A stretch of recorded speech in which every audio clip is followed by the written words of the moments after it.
Good night and welcome to Teleislas News with the most important information of the day. The Comptroller's Office found shortcomings in housing reconstruction projects in Old Providence. It also found millionaire fiscal findings related to envías. We will share with you what they are about. With 23 administrative findings, of which 2 have alleged fiscal connotation for a total value of 2,170 million pesos, the Comptroller General Office concluded a special intersectoral audit of the projects for the reconstruction and economic reactivation of the island of Providence due to the impact of Hurricane Iota. There were also 13 findings with presumed disciplinary incidents and 2 that give rise to the opening of a preliminary inquiry. Additionally, there were 4 audit benefits for more than 48 million pesos. This action carried out by the Comptroller Office for the Housing and Basic Sanitation, Infrastructure and Commerce and Regional Development evaluated the management carried out by Envías, Findeter, the Autonomous Patrimonies Frontier and Impulsa Colombia, and the Ministry of Housing, City and Territory. Although in general it was concluded that the management of such entities is in accordance with the evaluate criteria, higher almost pairing with Envías work contract 1622 of 2020, one for 1,549 million pesos and another for 620 million pesos are questioned, and several deficiencies in Findeter management in the housing area are pointed out. In relation to the housing sector, among the deficiencies found, it was identified that the contract subscribed in 2021 for the execution of repair, rehabilitation and construction of houses were not adequately planned in relation to the number of housing units in their cost, which generated additions in value and contractual time, without sufficient justification in the other agreements entered into their annexes. The Comptroller Office evidenced that there were deficiencies in the quality of the material of the windows of the T4 and T2, the wheeling, and in the floors and walls. Most of the lodging establishments intervened by Frontier were delivered to comply with their functionality, with the exception of the Posada del Mar. In this case, as a result of the Comptroller visit, the entity and the contractor committed to add resources to ensure their entry into operation.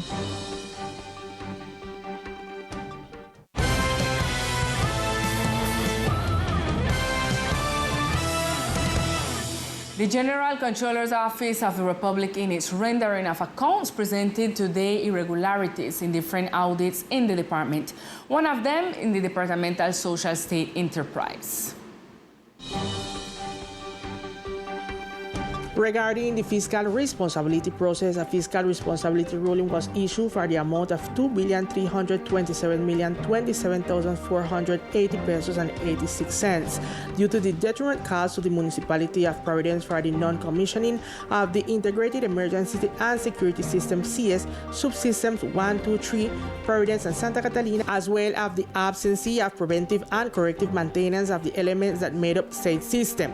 During the compliance audit of the Departmental Social State Enterprise of San Andres, Providence, and Siquelina, in Force 2021, a qualitative audit benefit was obtained, represented in the startup of the medical oxygen generating plant by the PSA system, which was unused and stored in the facilities of the departmental hospital and which was acquired in 2021, whose contract was suspended at the time of the audit process. As a result of the observation made during an audit of the Departmental Hospital of San Andres, Providence, and Santa Catalina, the Comptroller Office was able to ensure that the supply, installation, and operation of the medical oxygen plant became a reality, just avoid the loss of public resources.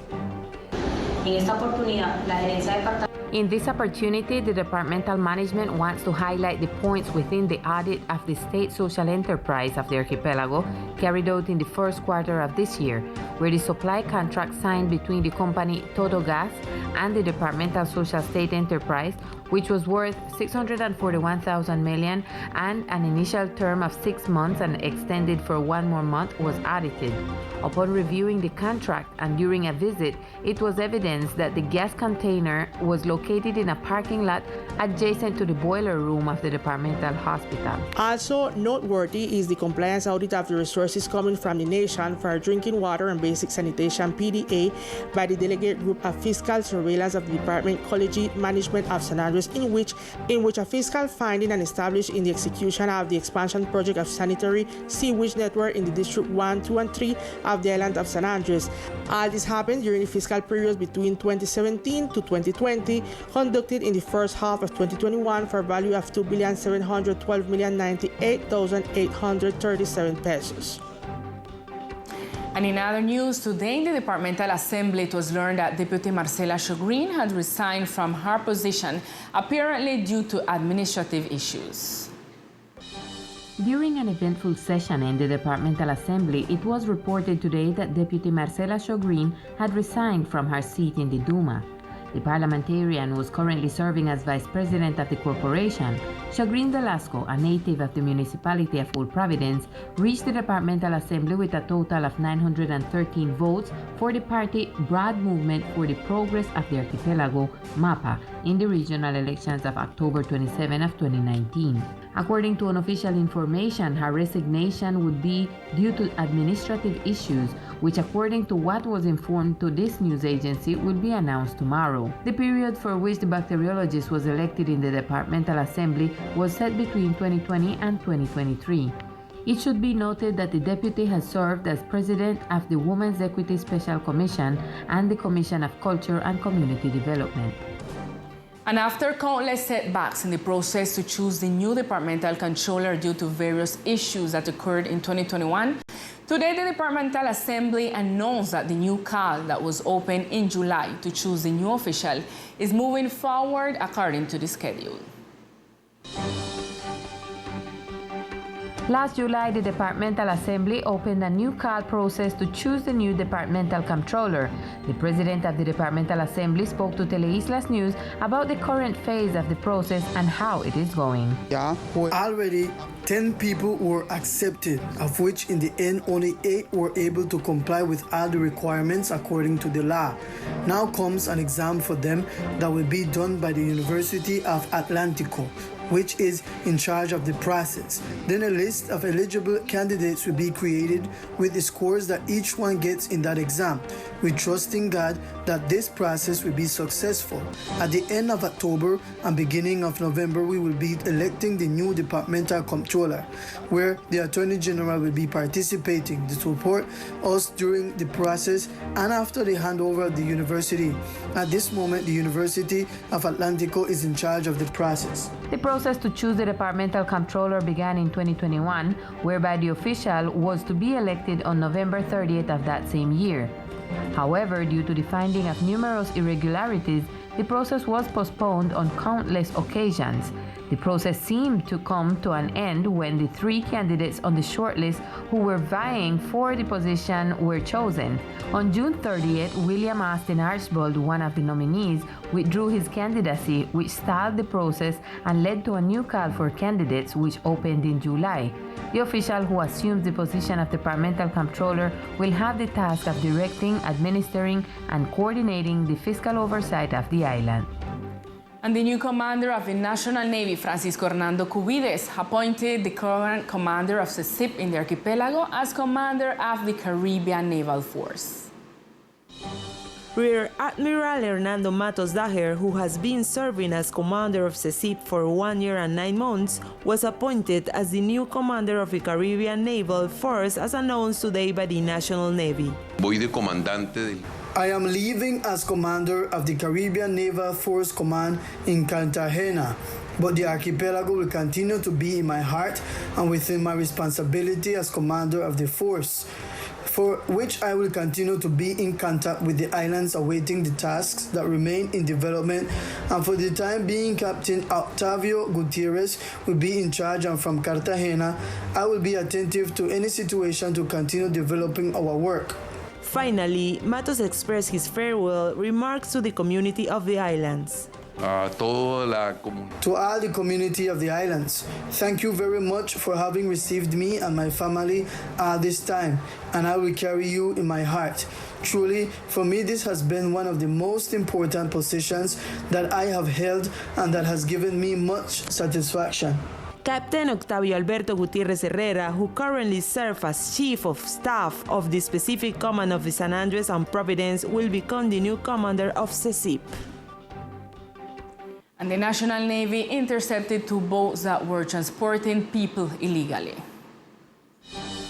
Le informo a la comunidad que nuevamente Once again, our Coast Guard station of San Andres, through the maritime traffic control conducted on the island, detected 2 suspicious vessels that had not reported their departure to the control tower, for which we proceeded to verify them, finding that they are vessels dedicated to trafficking of migrants in an undocumented manner with the purpose of traveling to Central America.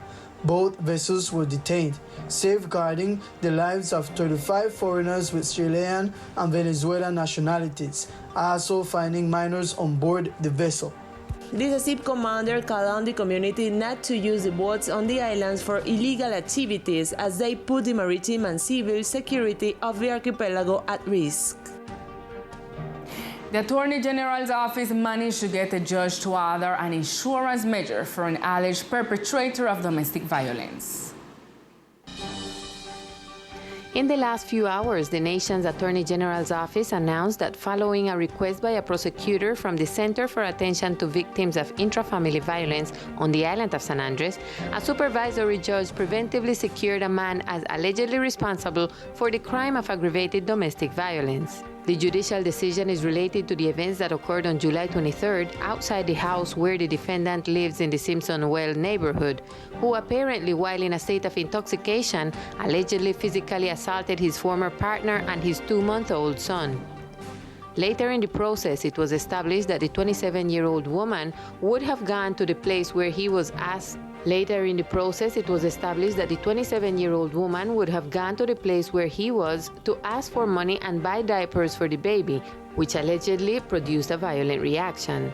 The 24-year-old man apparently threw a beer can at the victim's head, started to hit her, and when she asked him to stop because it could injure the baby she was carrying, it is also believed that he hit the minor in the stomach, leaving him unconscious.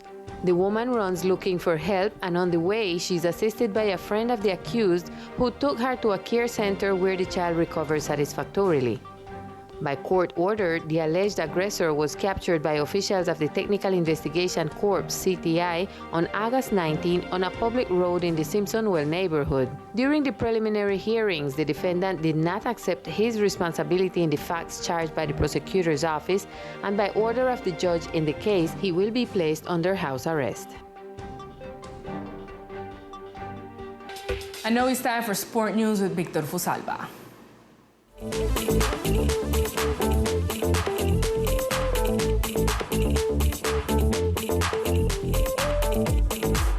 Hello, here are the best sports of the islands. And this time with the Sea of Seven Colors of San Andres that welcome many national and international athletes in the third version of Ocean Man. The Ocean Man, an international open water competition, contributed to the reactivation of national and international tourism in San Andres. The Sea of the Seven Colors was a tough and challenging scenario for these athletes who with great dedication overcame the adversities of these sea currents and reached the finish line and be graded with applause and congratulations. We spoke with Juan Jose Castro, the 10-kilometer champion, who shared his experience with us. I am the current champion of the 10K in Ocean Man. It is a competition with many people. The idea is to pace yourself at the start to avoid bumps. I was very attentive at the start not to receive blows, take care of my glasses and everything as the race was developing, making progress to get faster and faster, and in the final stretch as best as possible and finish as fast as possible. The last meters are very long and the arms get heavier. The swell is felt much more, but it is there that one has to draw strength and know that there are only a few meters to go and make the last effort. The champion also spoke about the challenge of the... Es un escenario muy desafiante. Las olas son bastante... It is a very challenging scenario. The waves are quite strong, and it is a very difficult scenario. However, I was able to handle it well and get the expected result. His message for the young people of the archipelago. Cualquiera puede realizar esta disciplina y que si... Anyone can do this discipline, and you just have to be dedicated and train and get good results. Greetings to all of San Andres and Providence from Juan Jose Castro.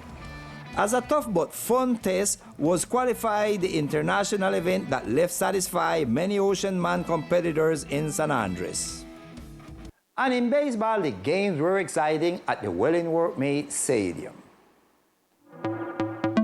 A great afternoon of baseball took place at the Wellingworth May Stadium, where two exciting games of the Summer Cup tournament were played. In the first game, St. Louis faced the Rays team, and in the second game, the team from the Hill faced the Central team, which presented their star player, Derwin Pomier. It was a positive turnout for the hot ball sport. One of the managers of the winning team is Josimar Pereira, who shares some details with us. First of all, thank God for this victory. Well, the outcome of the game was positive, in which things worked out for us.